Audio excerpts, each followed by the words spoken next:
اعوذ باللہ من الشیطان الرجیم بسم اللہ الرحمن الرحیم والعصر ان الانسان لفی خسر الا الذین آمنوا وعملوا الصالحات وتواصوا بالحق وتواصوا بالصبر صدق اللہ المولانا علی العظیم۔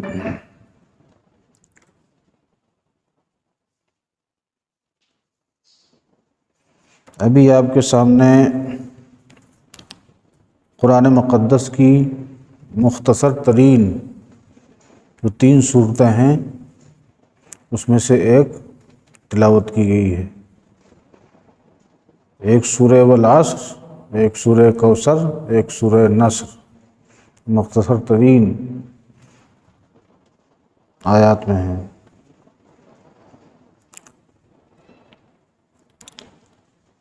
سورہ عصر مکی ہے اور مکہ معظمہ کے اندر اس زمانہ میں نازل ہوئی ہے جس وقت بہت ہی دلنشیں انداز میں اور بہت ہی مختصر طور پر تعلیمات عام کی جا رہی تھیں، جو مختصر ہو اور بھولے نہ، اگر بھولنا بھی کوئی چاہے تب بھی اس کو نہ بھلا سکے، اس لیے مختصر ہوتی تھی اور ایسی ہوتی تھی کہ وہ بالکل جاگزیں ہو جائے اور یاد ہو جائے، حفظ ہو جائے۔ حضرت امام شافعی رحمۃ اللہ علیہ فرمایا کرتے تھے کہ اگر قرآن کریم کی جگہ پر صرف یہی ایک سورہ نازل کر دی جاتی تو سب کے لیے کافی تھی، بہت کچھ اس میں بنیادی طور پر بتا دیا گیا ہے۔ امام راضی رحمۃ اللہ علیہ نے ایک روایت نقل کی ہے اپنی تفسیر میں، اس کی شرح میں فرمایا ہے کہ حضرات صحابہ کرام اس کو خوب پڑھتے تھے اور ایک دوسرے کو جب تک کہ سنا نہیں دیتے تھے وہ علیحدہ نہیں ہوتے تھے، بیٹھتے تھے، گفت و شنید ہوئی، مذاکرہ ہوا، اس کے بعد میں جب جدائی ہوتی تھی سلام کے بعد تو سورہ جو ہے ضرور سنا دیتے تھے ایک دوسرے کو تاکہ یاد دہانی رہے۔ مختصر بھی ہے اور بہت کچھ بھی ہے اس کے اندر۔ آئیے دیکھتے ہیں کیا کیا ہے۔ والعصر، اللہ تعالیٰ نے قسم کھا کر کے بتایا، والعصر قسم ہے زمانے کی، ان الانسان لفی خسر، کہ بے شک انسان بڑے خسارے میں ہے۔ جب کسی چیز کی قسم کھائی جاتی ہے تو جس چیز کی قسم کھائی جاتی ہے اس کے اندر اور جواب قسم کے اندر ایک مناسبت ہوتی ہے، اور جس چیز کی قسم کھائی جاتی ہے اس کی کوئی اہمیت بڑھانا نہیں ہوتا اللہ کی نگاہ میں، لیکن اس میں اور جواب قسم میں ایک جو ہے مناسبت ہوتی ہے۔ تو جس طرح سے زمانہ جو ہے وہ ٹھہرا ہوا نہیں رہتا ہے، مستقبل ہوتا ہے، حال ہوتا ہے، پھر ماضی بن جاتا ہے اور گردش کرتا رہتا ہے، چلتا ہی رہتا ہے، تو اسی طرح سے انسان بھی کی جو مثال بتائی گئی تو وہ بھی ایک جگہ پر ٹھہرا ہوا نہیں ہے۔ بچپنا تھا، عنفوان شباب آیا، پھر شباب آیا، پھر پکی عمر آئی، پھر بڑھاپا آ گیا، دھیرے دھیرے چلتا رہتا ہے۔ جس طرح زمانہ مستقبل کو کاٹ کاٹ کے ماضی میں پہنچا رہا ہے، اسی طرح ہماری عمر بھی کٹ کٹ کے ختم ہو رہی ہے۔ اللہ تعالیٰ نے فرمایا کہ سارے کے سارے انسان خسارے کے اندر ہیں۔ خسارہ کئی طرح کا ہوتا ہے، ایک تو یہ ہوتا ہے کوئی چیز ہم لائے تو کم پیسوں کی بک گئی، وہ تجارت کے لیے لائے ہیں تو وہ بھی خسارہ ہو گیا۔ ایک خسارہ یہ ہے کہ ہماری دکان ہی بیٹھ گئی، بڑا خسارہ ہے۔ ایک خسارہ یہ کہ خسارہ ہو گیا ہمارا دیوالیہ ہی نکل گیا، جو کچھ تھا وہ بھی سب بیچ کر کے اس کے بعد پورا کیا، تو وہ بڑا خسارہ ہوتا ہے۔ یہاں پر وہی خسارہ دیوالیہ والا مراد ہے، یعنی سارے لوگ جو ہے دیوالیے کی طرف جا رہے ہیں، اپنا خسارہ کر رہے ہیں اور بہت بڑا خسارہ کر رہے ہیں۔ مگر بتایا گیا جو لوگ 4 کام کرتے ہیں ان کا کوئی خسارہ نہیں ہے، وہ لوگ خسارے میں نہیں ہیں، وہ لوگ گھاٹے کا سودا نہیں کر رہے ہیں۔ 4 کام کون کون سے ہیں؟ الا الذین آمنوا، مگر جو لوگ ایمان لائے، جو لوگ ایمان لے آئے اللہ کی ذات کے اوپر کہ اللہ ہی سب کچھ کرنے والا ہے، اللہ ہی سے امید لگائی جائے، اللہ ہی سے لو لگائی جائے، اللہ ہی سے مانگا جائے، اللہ ہی سے ڈرا جائے، اللہ ہی سے امید لگائی جائے، اس کے سوا کوئی ہماری امید کو بر نہیں لائے گا، کوئی ہماری حاجت روائی نہیں کرے گا، کوئی ہماری مشکل کشائی نہیں کرے گا، اور مشکل کشائی کرے گا تو صرف اللہ ہی کرے گا، اور کسی چیز سے ڈرنا بھی نہیں۔ تو ایمان لانے کا مطلب یہ ہے کہ اس کی ساری چیزوں کے اوپر ایمان لایا جائے کہ احکام دینے والا اللہ ہے، منہیات بعض چیزوں سے روکنے والا اللہ ہے، اس سے ہم باز آ جائیں۔ حاکم کون ہے؟ اللہ ہے۔ مدبر کون ہے؟ اللہ ہے۔ خالق کون ہے؟ اللہ ہے۔ یہ ساری چیزیں ہمارے اندر آنا چاہیے، یعنی ہم اللہ کی ذات کے اوپر ایسا ایمان لائیں جو ایمان مطلوب ہے۔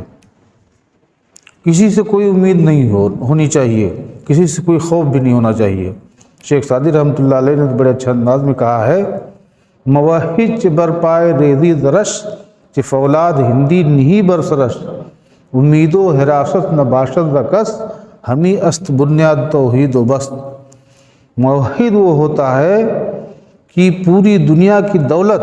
اس کے قدموں میں ڈھیر کر دی جائے، اس کو لالچ دینے کے لیے، تب بھی وہ لالچ میں نہیں آتا ہے،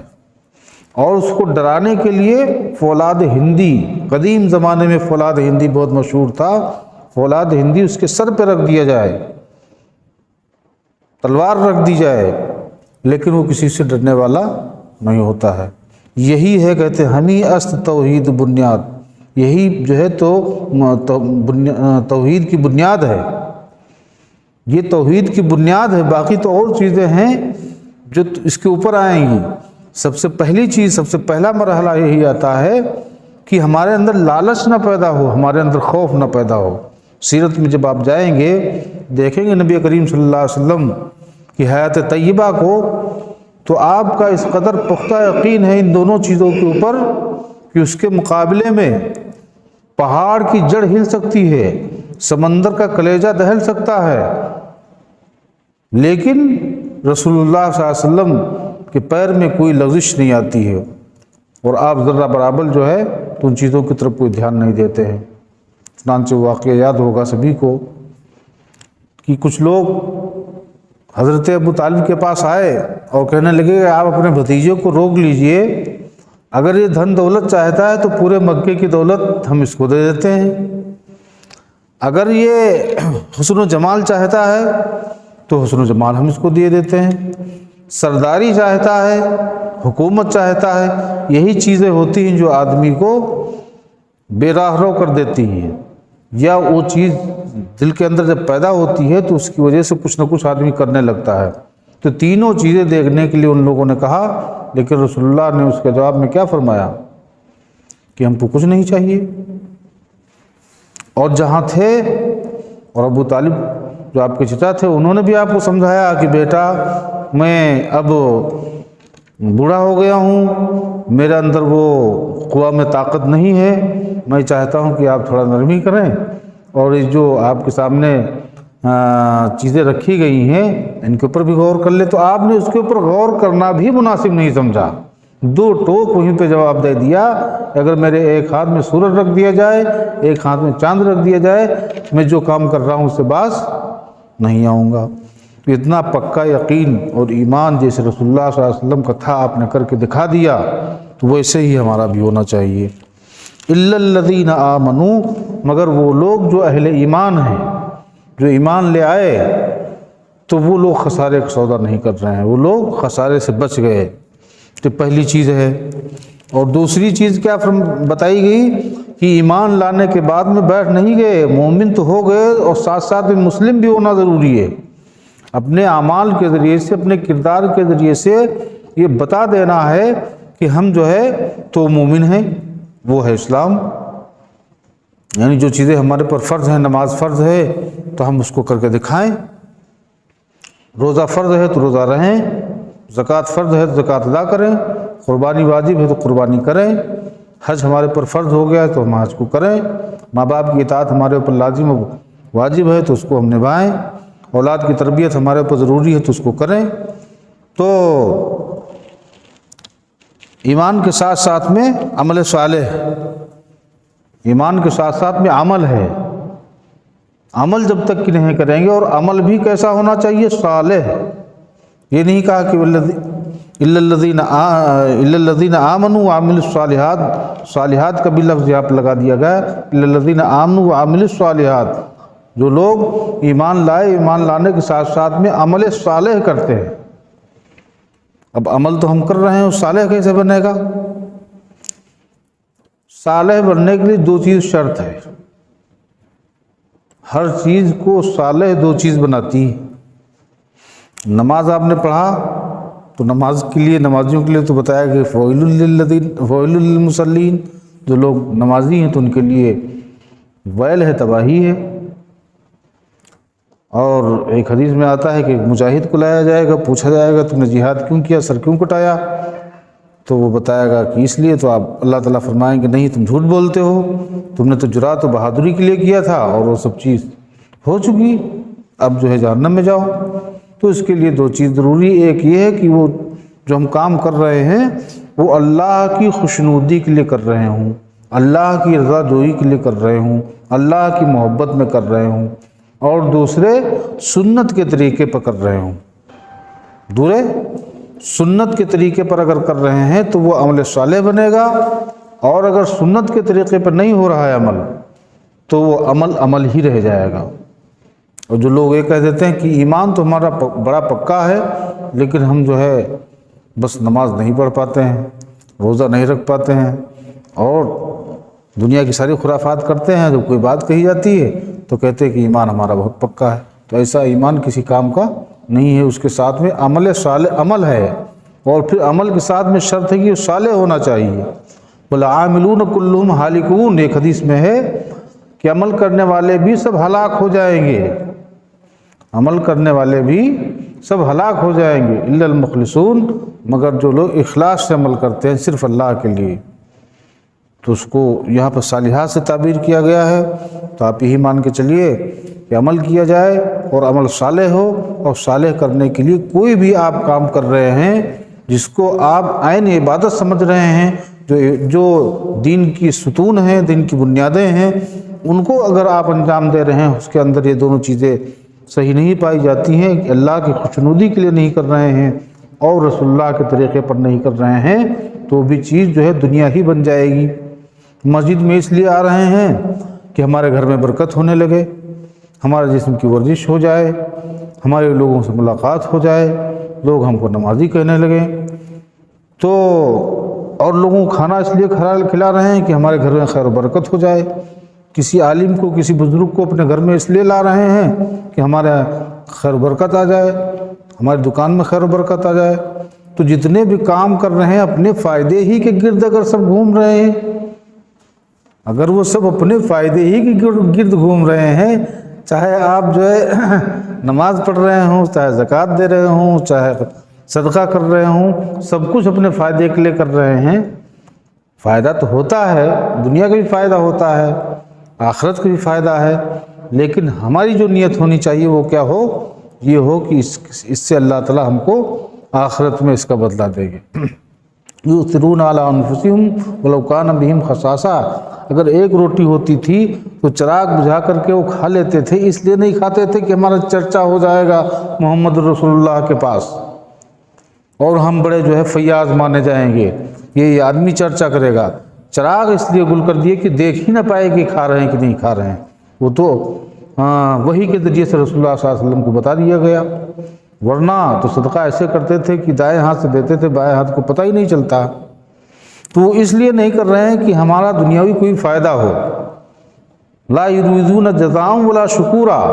نہ تو جزا چاہتے ہیں اور نہ یہ کہتے ہیں کہ تم ان کو شکر کہو، تھینک یو کہو، یہ بھی نہیں چاہتے ہیں، بس کر دیا جو کچھ تو کر دیا۔ تو یہ ہے میرے بھائی عمل صالح۔ تو یہ دو چیزیں ہو گئی، دو چیز یعنی ایمان لانا، ایمان کے ساتھ ساتھ عمل صالح، دو چیز اس کے اندر پائی گئی، اور تیسری جو ہے وہ ہے وتواصوا بالحق، حق کی ایک دوسرے کو تلقین کرتے رہنا، حق بات بتاتے رہنا۔ حق کیا ہے؟ بہت سے چیزیں حق وہ ہیں جن کا اللہ نے حکم دیا ہے، جن کا اللہ نے حکم دیا ہے، جیسے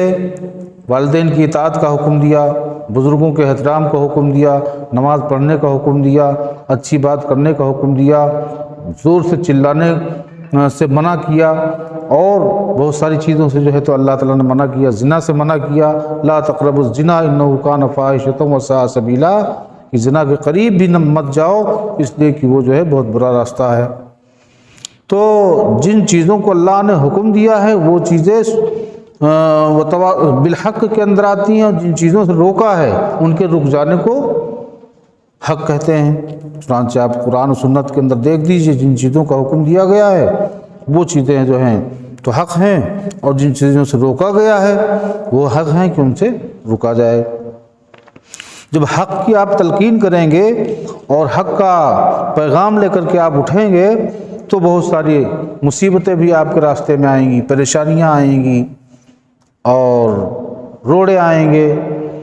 تو ان روڑوں کو ہٹانے میں، پریشانیوں کو جھیلنے میں، اور بہت ساری گزند آئے گی جس کو برداشت کرنے میں تکلیف ہوگی۔ وتواصوا بالصبر، تو ایک دوسرے کو صبر کی تلقین کرتے رہو کہ بھائی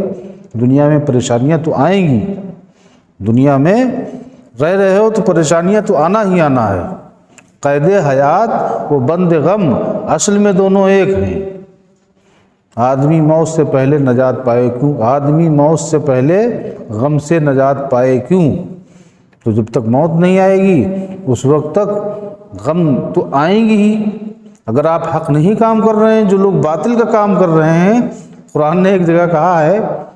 کیا تم ان لوگوں کو نہیں دیکھتے ہو جو تمہارے مقابلے میں ہیں؟ جس طرح آج تمہارا نقصان ہوا ہے اس سے پہلے ان کا بھی تو نقصان ہو چکا ہے، تو نقصان تو وہاں بھی ہوتا ہے، لیکن یہاں جو ہوگا تو صبر کی تلقین ہم کریں گے کہ اللہ تعالیٰ اس کے ذریعے سے ہم کو بدلہ عطا کرے گا۔ ورنہ پریشانی تو ہر کام میں ہے۔ اگر آپ ایئر کنڈیشن میں رہ رہے ہیں تو کچھ چیزیں اس کے اندر بھی پریشان کن پیدا ہو جائے گی، تیز دھوپ میں ہیں آپ تو وہاں پہ بھی کچھ پریشان کن چیزیں آ جائیں گی، اور اس سے بھی جسمانی نقصانات ہو سکتے ہیں۔ تو نقصانات تو ہر جگہ ہوں گے، اور پریشانیاں حق کے راستے میں بہت زیادہ آتی ہیں۔ حق کے راستے میں پریشانیاں بہت زیادہ ہیں، اس لیے اللہ تعالیٰ نے فرمایا ہے وَلَنَبْلُوَنَّكُمْ بِشَيْءٍ مِّنَ الْخَوْفِ، ایک تو خوف کی پریشانی تم کو آئے گی، وَالْجُوعِ، اور دوسرے بھوک پیاس کی آئے گی، اور وَنَقْصٍ مِّنَ الْأَمْوَالِ، اور تمہارے مال بھی کم ہو سکتے ہیں، وَالْأَنفُسِ، اور کسی وقت کچھ لوگ تمہارے اندر جو ہے جانوں کا ضیاع ہو جائے گا، کچھ لوگ شہید ہو جائیں گے، اللہ کے راستے میں کام آ جائیں گے، والثمرات، اور بہت ساری چیزوں کے اندر اللہ تعالیٰ آزمائش لے سکتے ہیں۔ وبشر الصابرین الذین اذا اصابتهم مصیبہ قالوا انا للہ وانا الیہ راجعون، تو آپ خوشخبری دے دیجیے ان لوگوں کو جو لوگ